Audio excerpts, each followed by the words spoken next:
For the past year, residents of New Zealand's Waiheke Island have been finding single sausages, wrapped in bread, left in their letterboxes. As accusations fly and motives are questioned, victims of the Surfdale Sausager say the mystery is tearing the community apart. The first sausage arrived in the summer of 2022, wrapped in white buttered bread and coated in tomato sauce. It was cold by the time Jacob Coetzee found it in the letterbox, though it looked to have once been barbecued. Read more. Sydney Harbour Bridge reopens after closing for Hollywood blockbuster, shrugging it off as a likely leftover from a drunken passerby. The teenager biffed it away and gave it no further thought. Until it happened again. And again. Same sort of sausage, same sauce, same location. And then things got even weirder. I sent a picture to my friend group and some of them had been sausaged as well. That's when we realized we had a serial sausager on the island. That's Waiheke that Coetzee's referring to, just a 30-minute boat ride from downtown Auckland. The island's known for providing an elite retreat for the wealthy, a haven for alternative types, as well as the wine from its 30-odd vineyards. It was also the world's 5th best region as ranked by Lonely Planet in 2015, where DJ Dimension broke self-isolation rules to become New Zealand's first Omicron community case, and home to a long empty house recorded as belonging to His Majesty the King. Read more. On a tiny Australian island, snakes feasting on seabirds evolved huge jaws in a surprisingly short time. It's an unusual place for an unusual mystery, though not the only location to attract a letterbox larrikin. For much of 2016, Blenheim residents received what they thought were low-fat muesli bars in their letterboxes, only to find each wrapper contained a roll of cardboard. The packaging had been meticulously resealed with glue or sellotape by the serial prankster, who was never found. And in 2021, the mysterious do-gooder who'd been leaving money and notes in UK letterboxes finally came forward, confirming to police it was merely a generous act of kindness to spread a bit of cheer. But back to Waiheke. As reports of letterbox sausages continue to pour in, Coetzee, who lives in the suburb of Surfdale, began investigating. Many of his mates had also received the small goods, and while some members of a local Facebook group wondered whether sausaging was a euphemism for something unsavory, others said it'd happened to them. Sign up here to receive our daily newsletters and breaking news alerts, sent straight to your inbox. The modus operandi was almost always the same: sausage, white bread, butter and sauce, but the approach was scattergun. Weeks or even months would pass without incident until suddenly, a sausage. You never know when the strike will happen, but when it does, everyone gets struck, he says. It's traumatic. Nobody's letterboxes are safe. Once, the sausages came wrapped in brown bread and of late are sans butter. Whether that's a nod to the cost of living crisis or the fumbling of a poor copycat, Coetzee doesn't know. He does know some local teachers have been targeted. It's that brazen.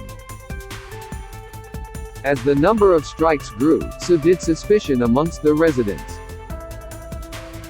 Who was the Surfdale Sausager? Was it more than one person? Or even, God forbid, an Aucklander? It's ripping us apart. We can't trust one another. I've been accused. My brother's been accused. It's a witch hunt. The sausages were almost certainly Heller's pre-cooked, and pricing them up at various shops and gas stations, Coetzee found they were cheapest at the local supermarket. Following questions from Stuff, and despite a deep dive into the data, a Countdown spokesperson was unable to confirm they'd sold the items, but sent their thoughts to the community. We can only imagine the fear that people are living in, not knowing whether today will be the day they will fall victim to the Surfdale Sausager.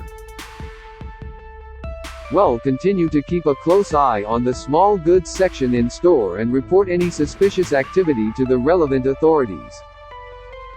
Read more. Concern over sharp spike in gastro cases before children return to school. Countdown might have been a dead end, though Coetzee has one more bit of information. Waiheke is where the Mad Butcher lives. Just saying, the Mad Butcher, also known as Sir Peter Leach, is quick to offer up all the reasons why he can't be the Sausager. Firstly, he no longer owns the nationwide franchise. Secondly, he still buys his sausages from the stores and, perhaps most importantly, would never biff them away. I am flabbergasted. Sausages aren't cheap to make. I bought some the other day from the Mad Butcher in Auckland, and they tried to give them to me for free, and I said I can't do that, so they gave me a discount, and even then they were about $20 a kilo. Who's buying sausages just to put them in people's letterboxes? Amazing. Someone still very much in the meat business is Carol Foreman, who owns the island's Humble Pie Village Butchery. She's cagey when confronted, denying she knows either who's behind the strikes or having heard of them at all.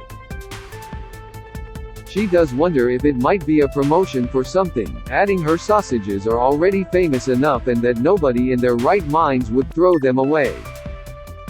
What she does admit, however, is that her butcher is currently on leave. I can't vouch for his whereabouts or what he's doing right now, sorry. Nico Vegan has been hit at least 3 times, saying while it's not an easy thing to talk about, he wants to both spread awareness of the issue and bring it to an end.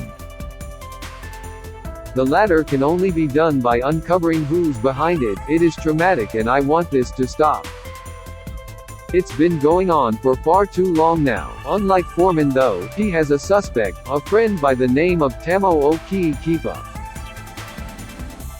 His evidence is flimsy though he believes it all stacks up. When the first people got hit, everyone had photos of the sausages. He claimed Head got hit by the Sausager but didn't have a photo. He's also the only person in our chat group who doesn't live in the suburb. Vegan is quick to share his mate's phone number, passing on a message to him or anyone else who's behind it all. Read more. Gold Coast helicopter crash victim Nicholas Tadros suffers major setback. You don't realize the toll it's taking on your victims.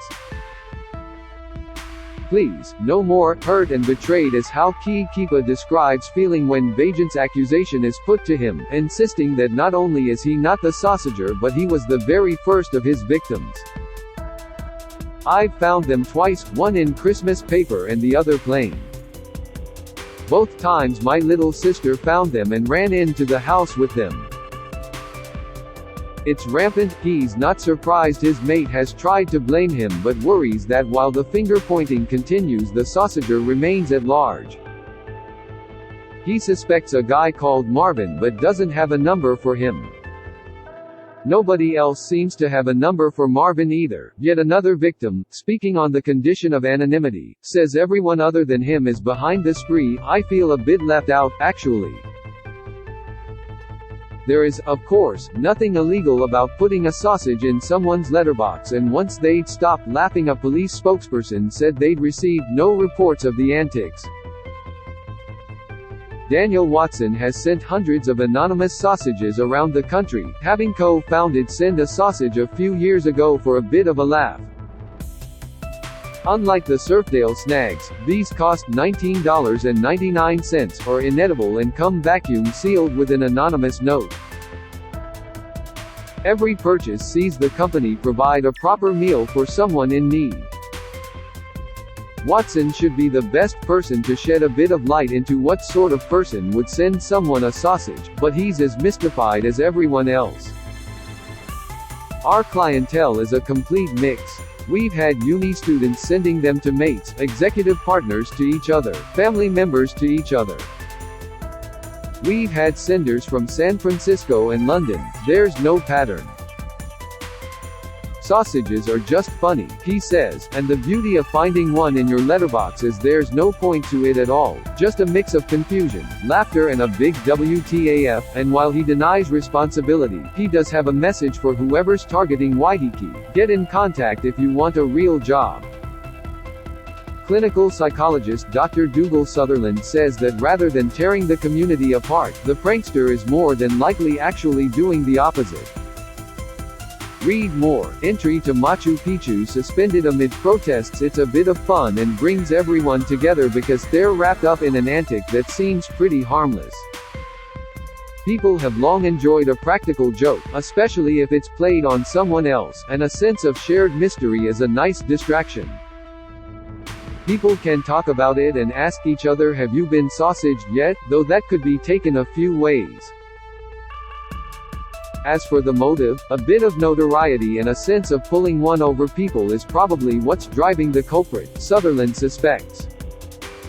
This is someone with a bit of time and money, access to a barbecue, probably not a vegetarian and not particularly health conscious, hence the white bread. We're looking at someone reasonably intelligent and good at hiding. And while profiling is an inexact science, Sutherland is almost certain of one thing.